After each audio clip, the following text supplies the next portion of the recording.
Hafa and good morning. It is a nice and sunny day here in San Diego, and today I want to talk about a video game.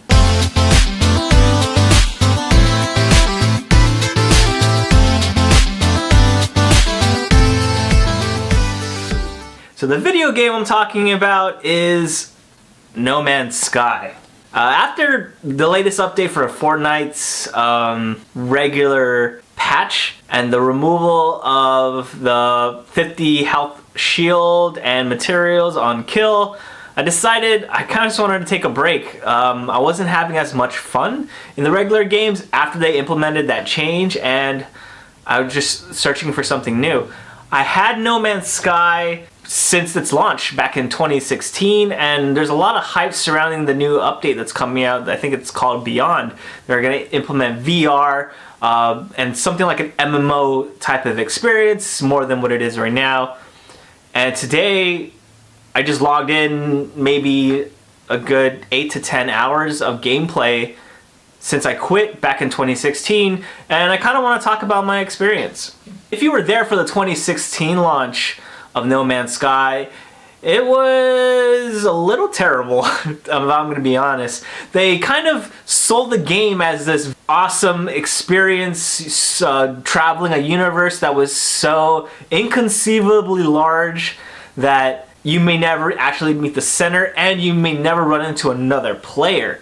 So with billions upon billions of planets and same billions of star systems that you can travel to, it was awesome to just comprehend and think about it. Also, it was a solo experience, which is something I really like. I like playing solo games like The Witcher or Fallout, especially Fallout 4, and that I kind of wanted to play something where I didn't have to worry about getting into a lobby. So nothing like a shooter or anything like that.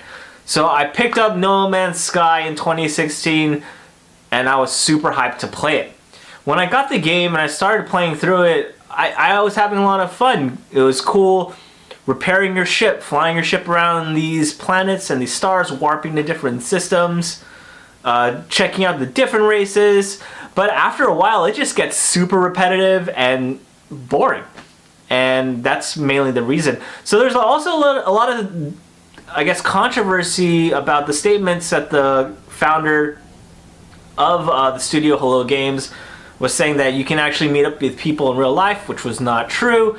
I remember reading a story about how two people were able to get to the same planet, but got to the same area, but they could not meet up. Like, they were invisible to each other. So there's a lot of things about what we were promised in the lead up to the launch that wasn't delivered upon. But I quit because it just got boring. The gameplay was fine, it was okay, but the repetitive tasks of just going to a new planet, checking it out, going to a new star system, going to another planet, checking out, going to another system, and not any real storyline, any real economy in the game. Like finding a new ship or new ships was just like going to a crash site, seeing if their ship had more slots, and if they did, then you leave. It just got really boring. I quit, picked up other games. I think like I picked up The Witcher right after that, and I started playing more Fallout 4. I put the game in the back shelf until now. I've been kind of following the different news stories about No Man's Sky. They've been adding a lot more updates, and the best part is that it's free. So there's no extra buy-in to the game. I already had the game, so all I did was just pop the disc in and download all the updates. And so far, I'm actually loving it. And this game is a lot different than what it was when I was playing it. So let's go through some of the cool things that I really like about the game 2 years after launch. So the game has a base building feature, which is actually pretty cool. The only downside is that you have to get a lot of material and a lot of resources in order to build some of the more complex things in this game. But so far, it was fun. They have a option to build on land, on a planet. So you can actually set up your base on a planet, or you can set up your base on a freighter, which is what I've done, except for the exo vehicle. You can't build certain things in the freighter. I'm actually having a great time with that. Like, I'm trying to do all the quests for all the terminals, like the weapons, the science, and I think the agricultural terminal. There's a way that you can farm materials to build and create more expensive items to turn in for credits, so that's a way to make money. And overall, it's just kind of fun. I love having it on that freighter because like everything's all in one spot. You don't have to take like one of those warp portals in the station to go back to your base back and forth. It's on your freighter. Pretty easy. So another thing that I just found out, so when I quit No Man's Sky, I had a 41 slot fighter. I guess what they would call a fighter now. But back then, they didn't have any classes. It was just how many slots were in your inventory, or how many slots was in your ship. So I picked up. I just kept cycling through the quests to try to get the max amount of slots I could for my ship, and now there's vehicle classes. So I believe there's 4. Or actually maybe 5. So you have like the fighter. Which is what you would think about when you think about a space fighter. Think about like an X-Wing from Star Wars.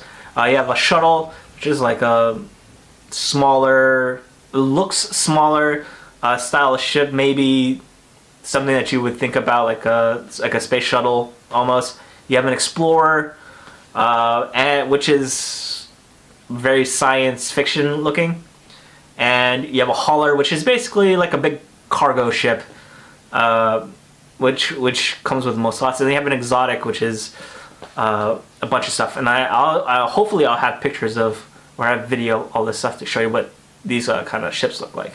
But all these ships have a class, and they also have ratings with it. So you have like a C, B, A, and S class ratings. So there's a very cool thing about collecting that has been added. Like if you want, like S class being the best, if you want to be able to get to an S-class ship, it has more damage, shield, and I think maneuverability modifiers on it, which is pretty interesting. Like that wasn't there when the game first launched, but it is there now. So now I'm actually busy trying to get exotic ships and S-class ships, and it's taking a long time, but I'm actually not.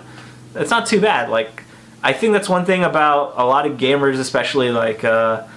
Players that like to min-max, is that they want the best of everything, and they will do a lot to try to get to it. The next thing about I want to talk about is like freighters, and freighters are super cool, and they're these huge things, and they also serve as a base. Also, they also serve as your storage, like your garage for all your ships. You can have up to 6 ships, so your freighter will also hold all this stuff. So freighters also have a class designation, C to S. They have different like sizes as well for slots, and I think I forgot what the max is, but I picked up a freighter. I got it off of doing this space battle, and I purchased my freighter that way. The thing about the freighter that I like as well is that you can also purchase or hire different ships from. When you go to a different star system, you can actually hire a ship to join your fleet, and you can send those ships on missions, side missions that can get you money and material. So you can get like a bunch of different stuff from these side missions, which is awesome because it adds just another part to the game. It's not a huge part, but it's pretty fun. Also, those small side ships in your fleet also have a rating C to S, which you'll see. It's pretty much what you're gonna. It's a theme that you're gonna see. Now let's talk about space stations.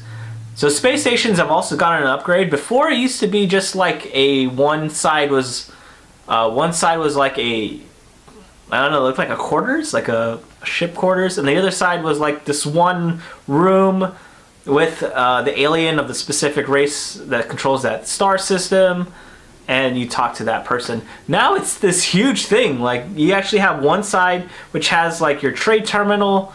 You have a guild guilds too, and the guilds can give you missions, or you can get it. There's a mission board. On the other side, you have all of your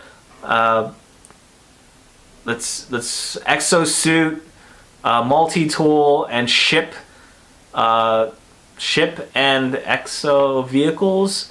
Like they all have like an upgrade side as well. So every space station is a little bit bigger, a little bit more complex, which is awesome. I mean, more complexity into this game obviously makes it a lot more fun. So you can use this new currency called nanites. At least I'm not sure when they introduced it, but you can use nanites now to purchase upgrade modules for your exosuit, for your ship. Whereas before you had to find the blueprint to make it. So now you can actually just purchase a module for nanites. So you don't actually have to find the components to make it. And then, like before, these upgrades have like C to S on their rating, I should say. So another thing about this is that they actually have this thing with the mission board and guilds. Like there's 3 guilds. There's a trade or merchant. You have mercenary, and you have explorers. So there's like another sort of story-ish aspect. The missions are sort of the same in every station, like kill sentinels, kill pirates, kill creatures, take a photo. So there is some there's some repeatability, and you know, like sometimes you just don't want to do it because you kind of don't want to. But if you're exploring, you might as well pick up some missions because you're gonna kill sentinels. If you're trying to hunt for blueprints, you're gonna see creatures on the planet, and they're gonna be hostile. Some of them will be hostile, so you're gonna kill them anyway. So there's no harm in picking those things up. Also, I don't know what the guilds give you. As you increase faction, I think it might be a story component. I'm not too sure. Also, the upgrade system for everything has been changed. So the exosuit used to only have your slot. So you used to only have whatever slots you had in your exosuit is where you put your upgrades. Now you actually have a technology slot in your exosuit, and you can add them by going to drop pods or going to the station and buying the upgrade. And you have an expanded cargo slot which holds, I think, double of the mineral or item. So I think like in the regular slot it's 250 for like elements and minerals, and it's 500 in the higher cargo slot. So now you don't have to, I guess, upgrade your technology, installing technology into your main exosuit slot. They actually have a technology slot. I think, I'm not sure if it's up to 12. I haven't maxed it out yet. But you can actually install it there instead of taking up cargo space, which I thought was cool because, like, why not, right? The same is for ships as well. You actually have technology slots so that don't take up spots in the cargo hold, which is great because, especially when you're exploring and you're not near your freighter or anything else, like space is limited. In addition to like the technology slots, they also added more weapon types. So in the beginning of the game, I think you only had the mining beam, I think there's a plasma ball, plasma grenade, and I think the bolt caster for your multi-tool. Now you have like things like I think it's like blaze javelin and a scatter blaster and a plasma splitter, which are different weapon types. And you also have the same thing for the ships. Like there's more weapons for the ships, there's more upgrades you can do, and overall they're just a bunch of stuff like rockets. So there's rockets on ships now, which is amazing. Like I love all of the additions that are coming out right now. And then there's also more quests in the game. Obviously, when they released content updates, you would actually have more quests, more things to do. I think they added in the main quest, which is like get to the center. Then you have one where you have the other quest, which is like you have to talk to the Atlas or get like go to Atlas stations. And then the last quest is like I think it's the Beyond, where you're trying to figure out who you are as a player in this huge universe, as a traveler, who you are as a traveler. There's also a quest line for that. So I'm thinking it's because I haven't played in 2 years that all these things are new, but I don't know, I'm having a blast. So I guess the big question is, should you pick up this game in 2019? With a new update coming out, I don't see why not. I'm pretty sure you can get this game pretty cheap, used, at like a GameStop or something, maybe online. I know when they were first returning them, like they were super cheap, like $10. But with all the updates that are coming out, if you want a fun space exploration game, I mean, why not? I mean, I'm taking a break from like playing Fortnite, playing Apex, playing shooters in general, and I'm having a blast playing No Man's Sky. And it's, like I said, all the updates are free, and then the new one that's coming out is also free. But if you're planning to play it in VR, which is what they're planning, I don't know if that's, you might have to buy like a separate module for that. But I don't know, I'm having a great time. If you want to see more No Man's Sky content, let me know. But thanks for watching. If you like this video, hit that like button below. Subscribe if you can, and don't forget to lift heavy and level up.